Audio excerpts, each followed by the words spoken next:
How you doing, Isabella? This is your daddy. This is your daddy speaking, Ronald Edward Williams Jr. Isabella, I just want to make this little video for you. It's today is January 7th, 2017. Oh, excuse me. January 7th, 2018. We're in a new year. Well, Isabella, I just want to let you know, to sum everything all up, I took you to your grandmother, Donna A. Fika, at 1131 Street in Vallejo. I took her there in 2011 because I was tired of all the drama that was going between me and your mom. I'm not going to say too much about your mom because, I don't want to slander your mom because she is your mom. But me, your dad, was going through a lot with your mom, and so was your sister, your older sister, my oldest daughter, Mariah. She was going through a lot with her mom as well. And me and Mariah, your oldest daughter, your oldest sister, was very, very close. We're always so close. We were the best of friends. She loved me and I loved her. She's still my daughter. I mean, no matter what, she's always gonna be my daughter, and I'm always gonna love her no matter what. I'm very proud of her. Graduated. She's very, very beautiful, and I miss her. I miss her dearly. But to get back to you,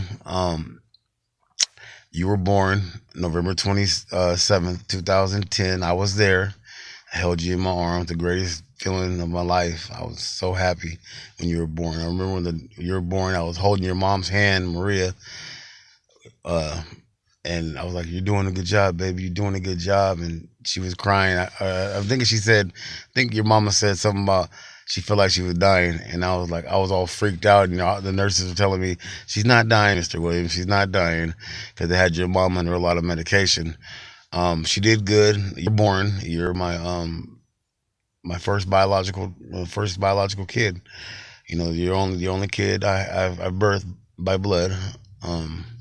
And you're the greatest thing that ever happened to me, man. I remember when the doctor spanked your butt, and you were quiet at first. I guess they spanked the baby's butts until they could hear them breathing or whatever and making noise, and you start crying. I go, "Oh, she's here, she's here."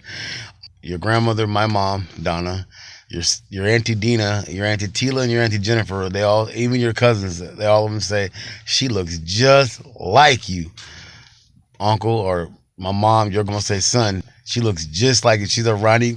She's a Ronnie Jr. She's a girl Ronnie. You just like your daddy, baby. Anyway, I've been trying to get you back ever since I took you to your grandma's house in 2011. It was only supposed to be temporarily because I was tired of your mother beating on Mariah, and I was tired of her hurting Mariah's feelings and just being very, very rude to Mariah, calling her names, beating her up like she's some girl off the streets. I was always protecting Mariah. I was always took her under my wing, took her everywhere I went. She was always with me.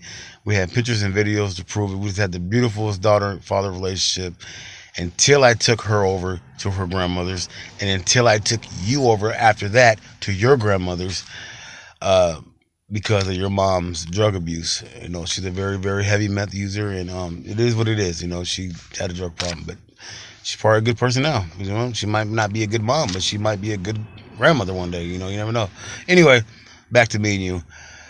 Your grandmother wanted to take you guys because your grandmother Donna Fika said, "Hey, Ronnie, can we talk?" I said, "Yeah, okay." So she came over to my house at 205 Curry Avenue in Vallejo, California, with your grandfather, or whoever the guy is, Daniel Fika, and said, to me, your grandmother Donna said, "Hey, I've been working on this packet all night. It just says that Maria's using meth and she's using drugs, and you're just gonna sign the kids over to me until Maria's done using drugs, and et cetera, et cetera." I read a little bit and I said, "Donna, no, I'm not signing my kids. I'm not signing my girls over to you. I can take care of my own kids. I could take care. Even though Mariah wasn't my blood, she was my daughter. I raised her since she was 5 years old. I came into her life when she was 4. I started raising her as my own when she was 5.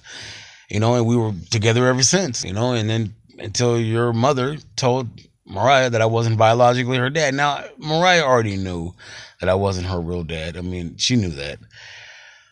And, I knew that, of course, but when Mariah came to me, when we lived at, on Pennsylvania, 855 Pennsylvania, apartment A in Vallejo, I remember I was playing the PlayStation. I remember I was playing Mortal Kombat, unlocking all the characters.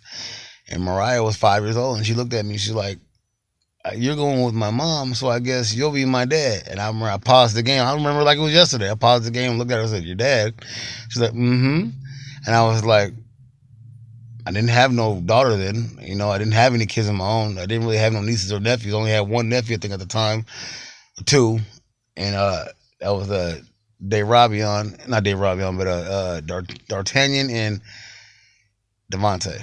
Those are your cousins, right? And so I was like, yeah, okay, I'll be your dad, And she goes, "Pinky promise?" I said, "I pinky promise." And we had the most beautiful father-daughter relationship all the way up until 2011. And we still have a beautiful, like my doctors and everybody else says, no matter what, she's always gonna be your daughter. I mean, they can say what they want to say. She already ruined our father-daughter relationship, which is good. I'm still gonna love her. She's always gonna be my kid, no matter what. And I'm very proud of you, Mariah, and I love you. But Isabella, you're my daughter, and I love you with all my heart. And it was sad because I never even got a chance to even have a, a long father-daughter relationship with you because I bonded with you already. I remember me and your sister Mariah, we made her old room into your nursery. I bought you a baby crib. I had bought you all kinds of baby clothes. Mariah painted your room. I think we painted it pink with a white trim, if I can remember. It was Mariah's old room on Curry because Mariah wanted to move to a different room. So I moved her into a different room, and me and her painted your nursery up, the room into a nursery.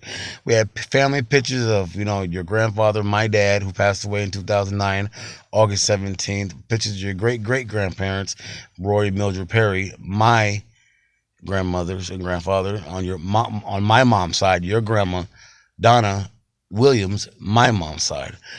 So, yeah, I got a letter here. I've been fighting for you ever since. I went to jail. I know that's a whole different story, but I went to jail in 2011 because of your grandparents lying on me.